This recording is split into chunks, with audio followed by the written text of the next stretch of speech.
And also the fish on Graham's head, which happens to be our piñata that we smashed to bits a bit early on. Almost to bits. Yeah, we tried. You didn't even get a swing, man. Sorry, at least now you get it on your head. After Ewan maimed it and sent it back, it's the catch and release. He just gave it a little cut and sent it back into the vicious wild. But this is our piñata, and why do we love piñatas? Because they are Mexican and because they are loads of fun. And in fact, everything Mexican is fun. It's lots of fun. I mean, the Mexican wave, hello, we love it. You know, it's a common fixture at international sports events, especially at our local Super 15 rugby games. It's a big South African thing as well, yeah. Obviously, people know that the Mexican wave did not originate on our own shores.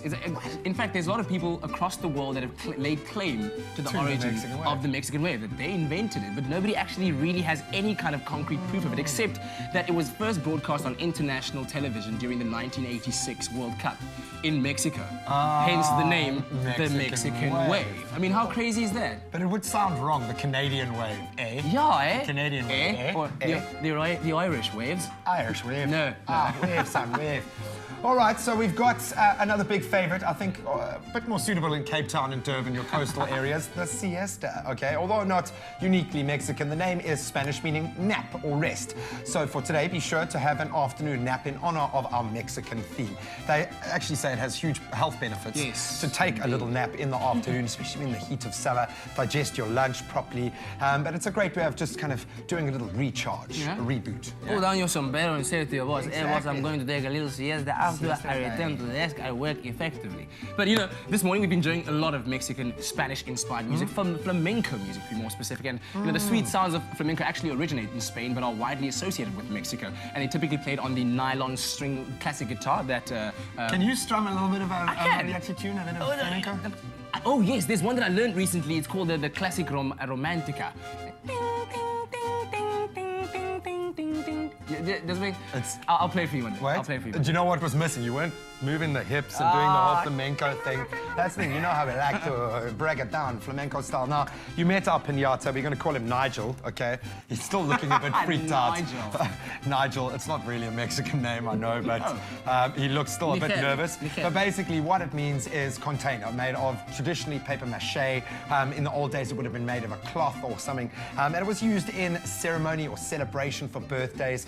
And I would suggest you try it out at your next birthday. You can even put the face of someone that you don't really dig that much, okay, on it, having a year-end work party with a piñata. Now, it's a great way to get the party started, you know, as you could see outside. Yeah.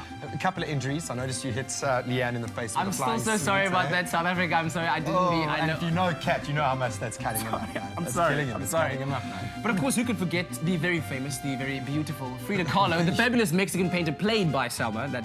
I mean, her version at least, right? I'm not laughing at the unibrow. I'm not laughing at that. Of course, in the 2002 biopic Frida. Now, it took decades after her death for the importance and her skill, the skill of her work to be recognized internationally by art establishments across the world. But she is now regarded as one of the world's greatest female Latin American painters. And in fact, in 2001, she became the very first Hispanic woman to be featured and depicted on a US postage stamp. I think what makes it so amazing is you look at the kind of work, how edgy it is. For the time that she first started painting these beautiful pictures, it really was making waves.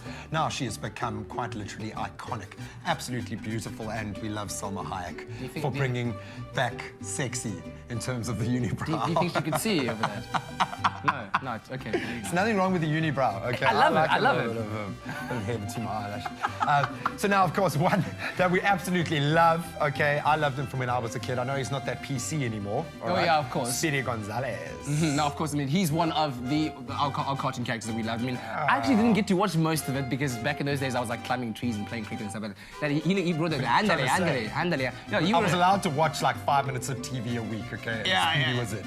All right. He ran so fast. I just wondered why his clothes never got dirty, because he wore this white outfit, huge sombrero, but he always just managed to keep it very nice. He was too fast for that, Dirk.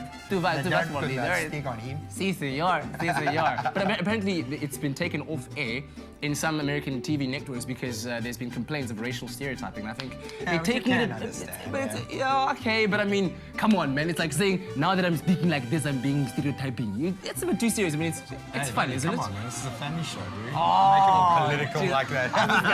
Hey. We love our cartoons. They can stay, and that is our Mexican-inspired list for a decidedly Mexican day. Who would have thought it would have been so much fun to inspire ourselves with Mexican things? Nigel, Hey, what do you think? Hey? Dude, that's us there on the TV. Did you see it? Look at this. Right? Los Gitanos, yes, yes. Ooh, that's us.